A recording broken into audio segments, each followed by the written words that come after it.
Bonjour, c'est Ursule. On est le 17 février 2026. Bienvenue à Vie et Miséricorde. Alors, comprendre sa voix. Notre texte se trouve dans Proverbe 20, le verset 24. C'est dit, Proverbe 20, le verset 24, c'est l'Éternel qui dirige les pas de l'homme. Mais l'homme peut-il comprendre sa voix? Amen.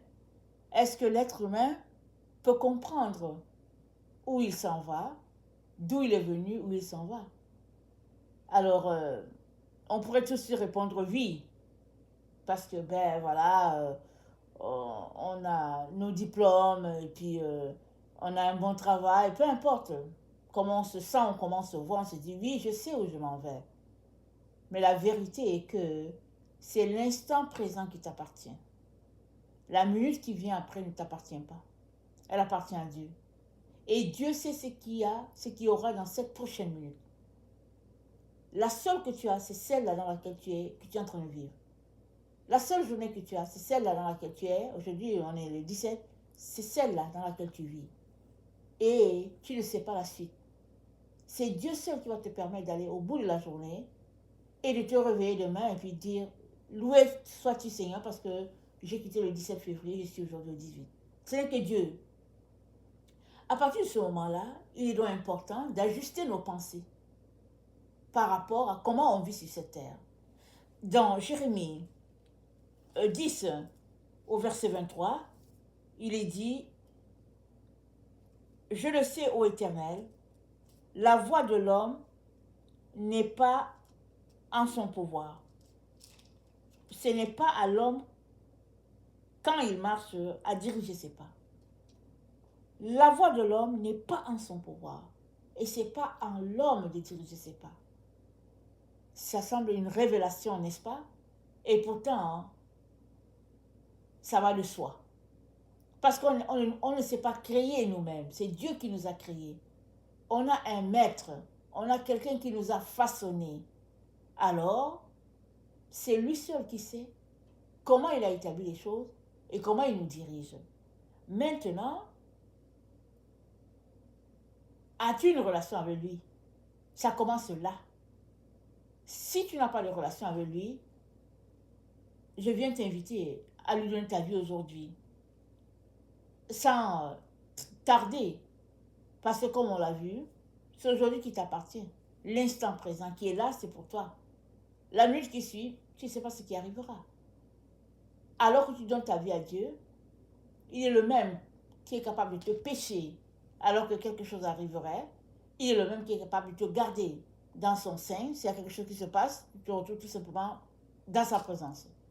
Alors, il est important de s'arrêter, de se poser des questions sur comment on perçoit notre vie, comment on la vit, comment on voit les choses par rapport à notre pèlerinage sur la terre et puis par rapport à notre relation avec Dieu.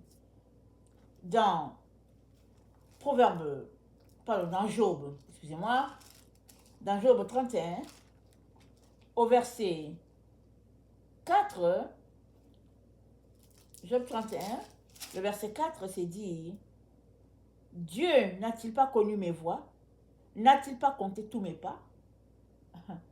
Tous nos pas sont comptés par Dieu. C'est-à-dire, le nombre de tes pas sur la terre, c'est compté. Le nombre de tes jours, c'est compté. Les paroles que tu as pensées, tout est compté. C'est même, il y a un texte qui dit, il n'y a aucun de tes cheveux qui tombe sans que Dieu le sache. Tu seras étonné devant lui quand il te dira combien tes cheveux sont tombés, combien il en tombe par jour. Tout simplement pour te dire que Dieu est au contrôle de ta vie. Alors, maintenant, est-ce que tu le laisses contrôler ta vie au quotidien? Parce que tu le veuilles ou pas, il est au contrôle de ta vie. Il le contrôle, il sait tout chose. Maintenant, il ne t'a pas créé un robot. Il a besoin de ta permission pour s'accorder avec toi afin de te conduire. Maintenant, si tu dis non, tu m'as créé, je ne veux rien savoir, laisse-moi me gérer, il va tout simplement te laisser. Et même, il t'a créé, il t'a mis sur la terre, il t'a envoyé dans une famille. C'est à toi d'aller en sa direction pour lui dire, Père, j'ai besoin de toi. Je ne peux pas fonctionner seul. J'ai besoin de toi. Est-ce que tu existes? Où es-tu et tout? Et le Seigneur va se révéler et il va te conduire sur le chemin sur lequel tu devrais marcher afin que tes pas ne puissent pas fléchir et que tout puisse se passer selon ce que le Seigneur a orchestré à l'origine. Et ça se passe comment? Par l'enseignement. Dans le proverbe 13 au verset 14, Proverbe 13 au verset 14, c'est dit, l'enseignement du sage est une source de vie. Amen. L'enseignement du sage est une source de vie. Et celui qui marche dans la doctrine craint l'Éternel, mais celui qui prend des voies tortueuses le méprise. C'est qui le sage des sages? C'est l'Éternel. Son enseignement, s'il t'enseigne, c'est dit, c'est une source de vie. Il est donc important de prendre cette parole-là et de faire de Dieu ton enseignant. Tu ne le regretteras pas. Et au Proverbe 14, le verset 14, c'est dit, celui dont le cœur s'égare sera saisi de ses voies. Donc, Dieu est le parfait sage, il est le parfait enseignant, il ne veut que te conduire, il ne veut que te communiquer ses grâces. Mais maintenant, si tu ne veux pas de lui, alors ça veut dire que tu as embrassé ta voie à toi, et c'est dit, celui dont le cœur s'égare, emprunte sa voie.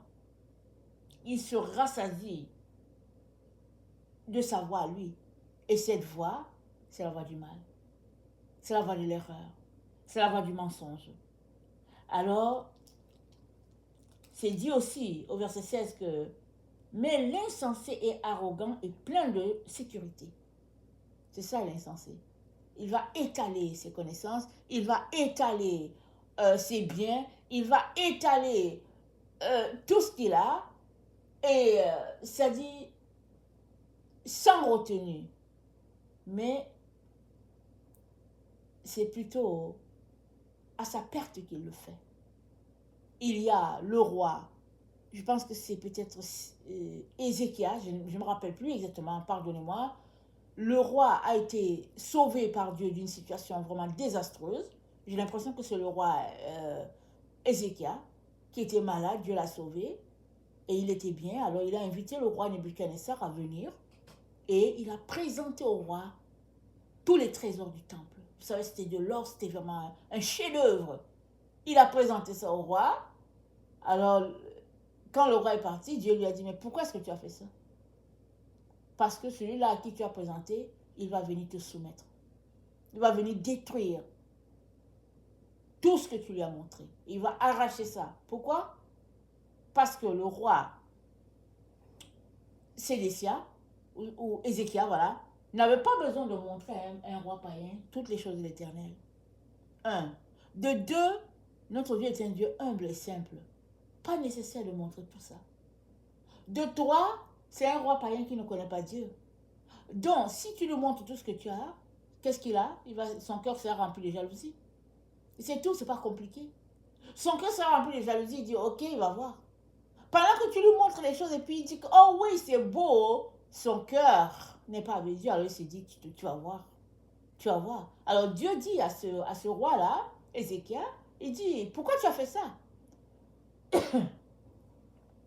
Pourquoi tu as montré à ce monsieur-là qui ne me connaît pas toutes les choses?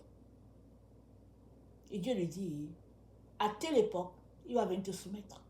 Et tu seras emporté chez lui. Et c'est comme ça que Dieu a réglé le problème de l'orgueil dans la vie de ce roi-là et puis dans la vie aussi du royaume de Juda. Tout cela pour dire que la marche avec Dieu, c'est une marche où tu te mets de côté et tu laisses Dieu te conduire. Ce n'est que comme ça que tu vas comprendre ta voix, mais beaucoup plus tard.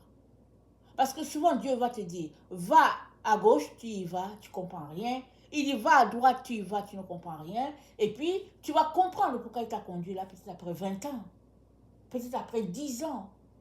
Ce que Dieu attend de toi, c'est tout simplement que tu sois un enfant pour lui. As-tu vu un enfant que tu envoies chercher le pichet d'eau ou bien ta gourde au chevet de ton lit et puis l'enfant va dire oh non mais pourquoi est-ce que tu veux que j'aille et puis après tu vas me donner quoi mais non mais je veux pas partir et puis tata et puis tata non un enfant quand son parent l'envoie il court il va il vient à la porte il attend encore tu l'envoies il court il est content de le faire et Dieu aimerait tout simplement qu'on soit des enfants parce que il sait où il nous conduit. Il y a des choses qu'il ne peut pas nous dire parce que c'est trop grand, c'est trop gros, on ne peut pas comprendre. Alors, il nous protège, il ne nous dit rien. Il dit seulement avance. Un peu comme quand les gens jouent aux échecs, ils avancent, ils poussent le pion, ils avancent et c'est tout. Et puis après, à la fin, on saura qui a gagné ou pas. Mais Dieu n'est pas là dans un jeu de gagner ou bien de perdre. Il est tout simplement en train d'avancer tes pas en direction de son plan merveilleux pour toute l'humanité. Et il attend de toi que tu sois obéissant et que tu aies une oreille attentive parce qu'il dit que celui qui a les oreilles entende ce que l'Esprit dit aux églises. Et puis maintenant, alors que tu mets à profit tes oreilles pour écouter Dieu, Dieu va se servir de toi pour bénir le plus grand nombre. Parce que la bénédiction, ce n'est pas juste pour toi. Chaque fois que Dieu te bénit, ce n'est pas juste pour toi et ta famille, tes proches. Non, c'est pour tout le monde. Voilà le cœur de Dieu. Un cœur vaste. Un cœur, n'est-ce pas, qui aime. Et au verset 27 de Proverbe, dans Proverbe 19, au verset 27, c'est dit cesse mon fils d'écouter l'instruction si c'est pour t'éloigner des paroles de la science. Les paroles de la science, c'est les paroles de Dieu. Alors il te dit, cesse d'écouter. Toutes les choses que tu écoutes là, si c'est pour que tu t'éloignes de Dieu. Il y a des gens en ligne, leur problème, c'est leur message, c'est juste de détourner les autres. Tu les écoutes, tu dis, ah ok, ah ok, d'accord, ok. Et qu'est-ce qu'il est en train de faire? Il est en train de t'enlever tout ce que tu connais de Dieu et il t'apprend autre chose. Et toi, tu penses que tu as une révélation, une nouvelle révélation sur Dieu ou bien une nouvelle révélation sur telle situation dans tel pays, mais la personne est juste en train de te détourner, en train de détruire ce que tu as, en train de voler tout ce que Dieu a planté en toi depuis des années. Il est donc important, amen, de s'accrocher à Dieu, de s'arrêter à ta relation avec lui, t'assurant que tout est au beau fixe et boucher les oreilles pour les autres choses. Amen. Ça, c'est très important. Qu'est-ce que tu écoutes? Et puis, qui sont tes conseillers? Que disait-il? Vaut mieux ne pas avoir de conseil que d'être dans un groupe, un milieu où tout est toxique. C'est beaucoup mieux de se retirer, garder ses oreilles saines, que de se retrouver à s'ingurgiter plein de choses qui n'avancent pas la cause, l'œuvre de Dieu, mais qui plutôt la retardent. Alors, dans Proverbe 23, verset 23, c'est dit, acquiert la vérité et ne la vends pas. Acquiert la sagesse, l'instruction et l'intelligence. Acquiert la vérité et ne la vends pas. Et on vend la vérité comment? Quand on prend le mensonge à la place. Quand on méprise la vérité. Parce que la vérité, c'est ce qui te libère. La Bible dit, vous connaissez la vérité et puis elle te rendra libre. À chaque vérité, voilà une couche de ténèbres qui vient de tomber, tu viens d'acquérir quelque chose de nouveau, connaissant Dieu ou bien connaissant une situation donnée. Mais si tu prends ça, tu jettes ça en disant, ça me sert à quoi? Alors, tu viens d'embrasser le chemin des ténèbres. Parce que si tu n'es pas dans la vérité, automatiquement, tu es dans le mensonge. Parce que c'est pile ou face. Et le Seigneur te dit aujourd'hui, acquiert la vérité et ne la vends pas. Amen. Que le Seigneur bénisse sa parole et et que sa joie soit notre force en ce jour. Amen et alléluia. Amen.